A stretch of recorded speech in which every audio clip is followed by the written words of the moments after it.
오늘 읽은 사사기 3장 1절부터 11절 말씀을 나누면서 오늘 그 제목을 명실상부 니값하며 삽시다 이렇게 붙여봤습니다. 여러분, 명실상부라는 말은요, 잘 아시는 대로 그 이름과 실제 그 모양이 서로 잘 맞는다 이런 뜻입니다. 그런데 이 니값이라는 말은 성도님들한테 좀 생소할 수도 있어요. 이게 온라인에서 많이 사용하는 이 신조어 중에 하나인데, 니값한다 이것은 명실상부 이것과 비슷한 말입니다. 예를 들어서 어떤 할머니께서 평생 모아오신 이 공병과 폐지를 모아서 이렇게 모은 돈을 어느 대학에다가 장학금으로 써달라면서 기부했다는 그런 소식을 전하는 유튜브 동영상이 이렇게 있다고 한번 쳐봐요. 이 사람들이 막 감탄과 칭찬과 이 감사의 댓글을 막 적었습니다. 그런데 거기에 이런 댓글이 달려 있는 거예요. 장학금보다는 불우이웃 소년 가장들한테 기부했으면 좋았을 듯, 이렇게. 그런데 이 글을 쓴 사람이 닉네임이 프로 불편러인 거예요. 그럴 때 어휴, 니값 하셨네 라고 하는 겁니다. 닉네임의 값어치를 한다는 뜻이죠. 그런데 반대의 경우도 있습니다. 이 할머니께서 본인 등판하신 거예요. 댓글을 다신 겁니다. 제가 돈이 없어서 공부를 못한 것이 이 평생의 한이어서 그런 아이들이 없기를 바라는 마음으로 조금이나마 이렇게 기부를 한 것입니다. 불편하셨으면 죄송해요. 그리고 할머니의 닉네임 천국소망. 니값을 제대로 하시는 분이죠. 진짜 하늘의 상급을 쌓으시는 분인 것 같습니다. 여러분, 이 이야기 들어보셨습니까? 지어낸 이야기 같죠? 예, 지어낸 이야기입니다. 적어도 이 천국소망이라는 이름으로 유튜브 댓글을 다는 기부천사 할머니는 아직 못 봤습니다. 명실상부, 니값 한다는 말은 이처럼 모두 이 주변 사람들이 그 사람을 부르는 이름, 그 이름값을 한다는 말입니다. 오늘 읽은 사사기 3장부터는요, 드디어 이 사사들의 이름이 하나하나 등장하고 그들의 이야기로 꾸려져 나갑니다. 첫 사사는 온니엘입니다. 온니엘은 정말로 그 니값을 제대로 한 사람으로 보여집니다. 과연 그런지 혹은 왜 그런지를 오늘 말씀을 통해서 알아가면서 우리의 삶에 적용하는 그런 값진 시간이 되었으면 좋겠습니다. 사사기 3장의 1절부터 6절까지는 사사 온니엘이 등장하는 그 배경을 말해주고 있습니다. 제가 보기엔 1장과 2장의 내용을 함축하고 있다고 봐도 좋을 것 같아요. 앞서 1장과 2장에서 하나님께서는 여호와 하나님을 기억하지 못하고 잊어버린 그 이스라엘 백성들을 책망하시죠. 특별히 2장 10절을 보면요, 하나님과 함께 출애굽하면서 그 모든 하나님의 일을 겪었던 여호수아와 그 장로들이 다 죽은 다음 그 다음 세대들은 여호와를 알지 못하고 이스라엘을 위해서 행하신 그 일도 알지 못했다, 이렇게 이야기하고 있지 않았습니까? 자, 3장 초반부는요, 그 세대들, 하나님을 알지 못하는 그 세대들이 전쟁을 통하여서 하나님을 기억하게 하려 한다는 그런 이야기입니다. 여호수아 시대에 이 전쟁을 통해서 경험했던 또 이 도우시고 보호하시고 이끄시는 그 하나님을 다시금 상기하게 한다는 것입니다.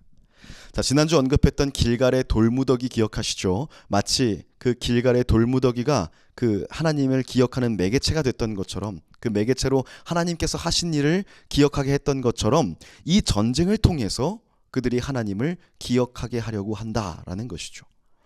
자, 3절은요, 하나님께서 가나안 땅에 남겨놓으셨던 그 족속들에 대한 이야기입니다. 블레셋의 5 군주들과 모든 가나안 족속과 시돈 족속과 바알 헤르몬 산에서부터 하맛 입구까지 레바논 산에서 거주하는 히위 족속이라 이렇게 소개하고 있죠. 4절은요, 3절에서 언급했던 이 족속들을 통해서 하나님께서 일하고 계신다, 그 불편한 가시의 역할을 그들에게 수행하게 하신다, 이렇게 보면 좋을 것 같고요. 또 5절은 이스라엘 백성들이 헷 족속, 아모리 족속, 브리스 족속, 히위 족속, 여부수 족속과 함께 거주했다라고 하는데 이건 역시 같은 맥락으로 보시면 될 것 같습니다. 결국 여기까지를 요약하면요, 이스라엘이 하나님께서 그들이 하나님임을 알게 하기 위해서 남겨두신 그 가시와 같은 그 가나안 족속들과의 불편한 동거를 하면서 지내고 있었다, 이런 이야기입니다. 그 다음 6절은요, 그들이 어떻게 하나님의 뜻이 아닌 자신들의 방법으로 이 불편한 동거를 편안한 동거로 바꾸어 가고 있는지를 설명하고 있는 것입니다. 한번 읽어드릴게요. 그들의 딸들을 맞아 아내로 삼으며 자기 딸들을 그들의 아들들에게 주고 또 그들의 신들을 섬겼더라. 자, 그들이 택한 방법은 무엇입니까? 그 이방인들과의 결혼입니다. 정략 결혼이겠죠. 우리나라를 예로 들면 이 고려 시대를 열었던 태조 왕건이 후삼국을 통일하는 과정에서 이 건국 후에 그 초기 불안정한 이 정세를 정치 권력을 안정화시키기 위해서 했던 방법이 택했던 그 전략적 방법이 뭐였냐면 정략 결혼이었습니다.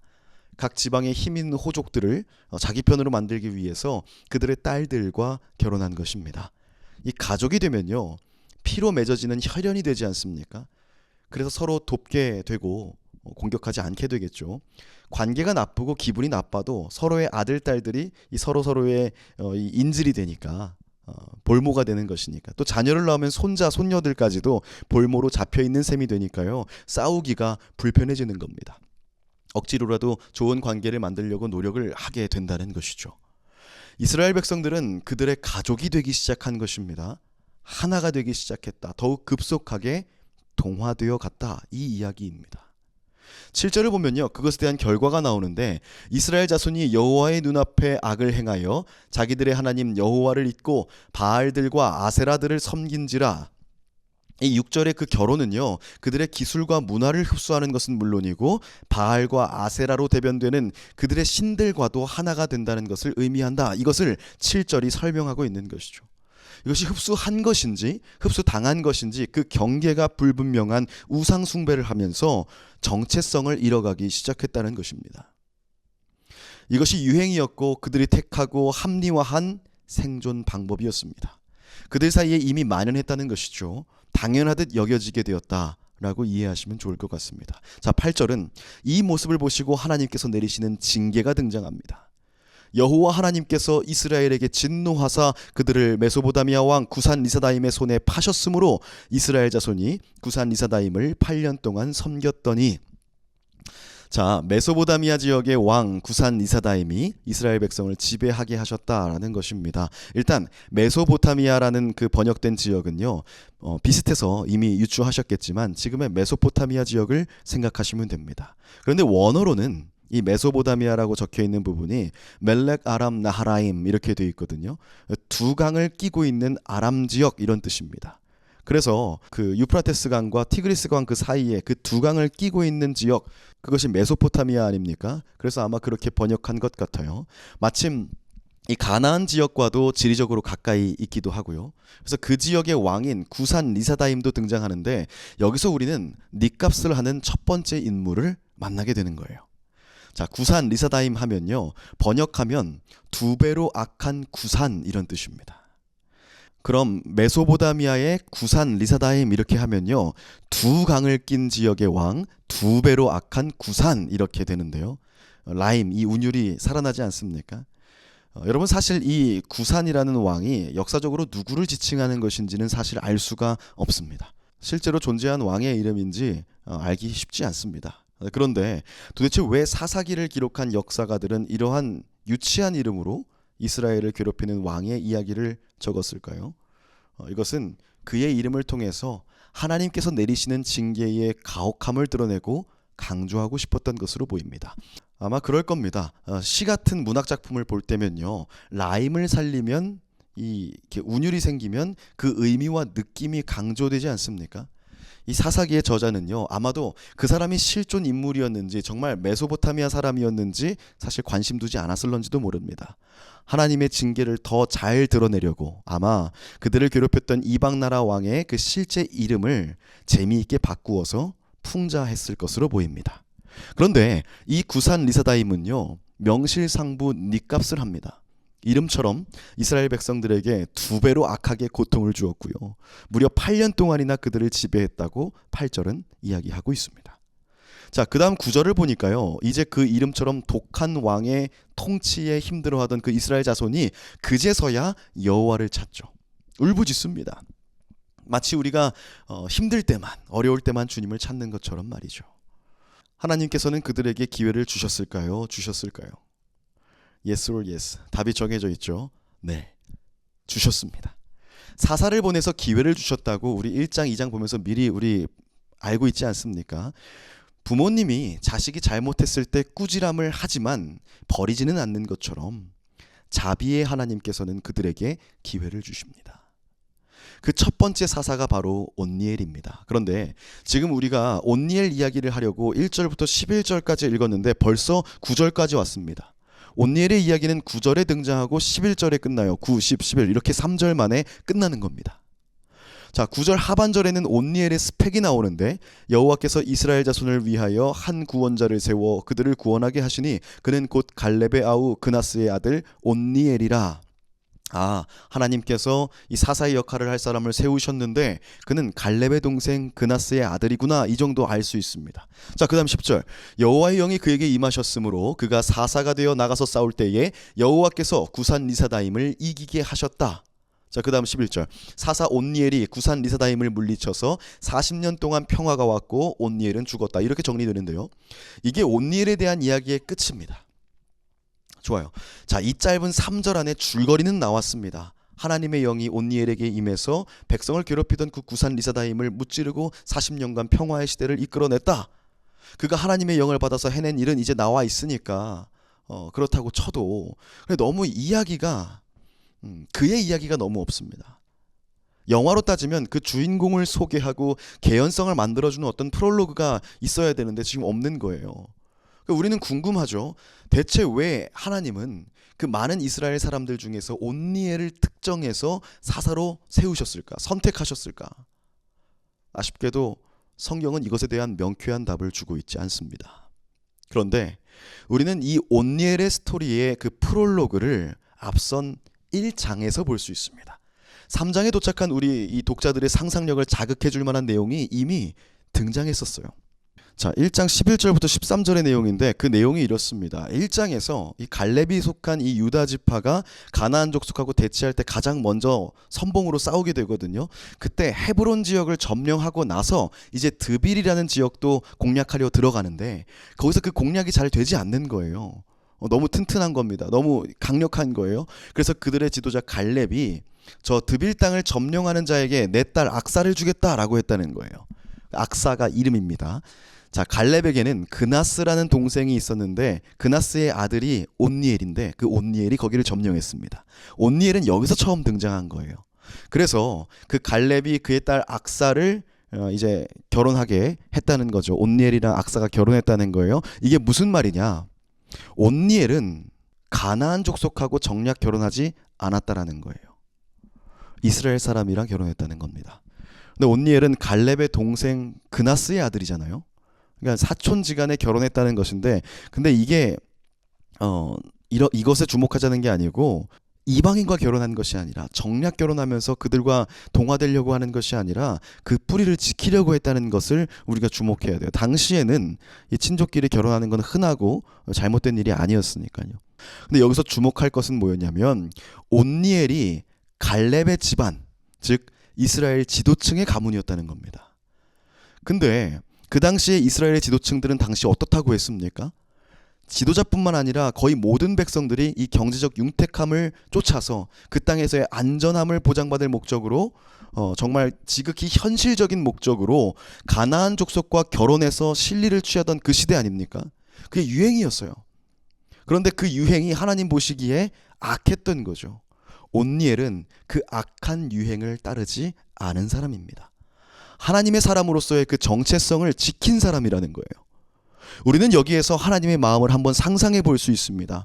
하나님 보시기에 이 패역한 세대 가운데 이 정체성을 지키면서 살아가는 온니엘이 얼마나 소중해 보였을까? 얼마나 아름다워 보였을까? 아마도 그래서 그를 사사로 선택한 것이 아닐까요? 3장 1절부터 11절까지가 이 온니엘의 시대라고 하지 않았습니까? 근데 1절부터 6절까지, 그러니까 그 반 이상이 이스라엘 백성들이 가나안 사람들과 결혼하는 이야기를 그 배경으로 채워져 있지 않습니까? 그리고 나서 그 악한 유행을 따르지 않고 정체성을 지킨 온니엘의 등장, 뭔가 개연성이 이제 설득력이 있지 않습니까? 더 재밌는 건요, 온니엘의 이름의 뜻이 무엇인지 아십니까? 하나님은 나의 힘이다, 이런 뜻입니다. 다른 사람들이 하나님이 아닌 가나안 사람들의 힘을 빌려서 살아가고 그들과 결혼하고 동화되고 그들의 신을 숭배할 때 온니엘은 정말 이름값 그대로 하나님이 나의 힘이십니다, 하나님만이 나의 힘이 되십니다, 이렇게 외치고 있는 것입니다. 그야말로 명실상부 네 값을 제대로 하고 있는 거죠. 이름값을 하는 삶, 그렇게 살아가고 있더라는 것입니다. 그래서 그를 하나님께서 선택하신 것이 아니겠습니까? 그래서 온니엘이 하나님의 영을 받아서 이스라엘의 첫 사사가 된 것이 아니겠습니까? 여러분, 우리는 어떤 이름으로 살아갑니까? 저마다의 이름 앞에 어떤 닉네임을 가지고 살아갑니까? 세상 사람들은 우리를 크리스찬, 그리스도인이라고 부릅니다. 스스로도 크리스찬이라고 말하면서 삽니다. 나 크리스찬이야, 이렇게 이야기하지 않습니까? 하나님의 사람, 예수님의 사람으로 살아가고 있는 것입니다. 사도행전 이 11장에 안디옥 교회에 대한 이야기가 나오는데요. 하나님을 믿지 않던 사람들이 하나님의 손이 그들과 함께하니 그 지역 사람들이 주께로 돌아왔다, 이렇게 전하고 있습니다. 그리고 바나바와 사울이 거기 가서 그 무리들을 가르치고, 그래서 그 제자들이 비로소 그리스도인이라 일컬음을 받게 되었더라, 이렇게 증언합니다.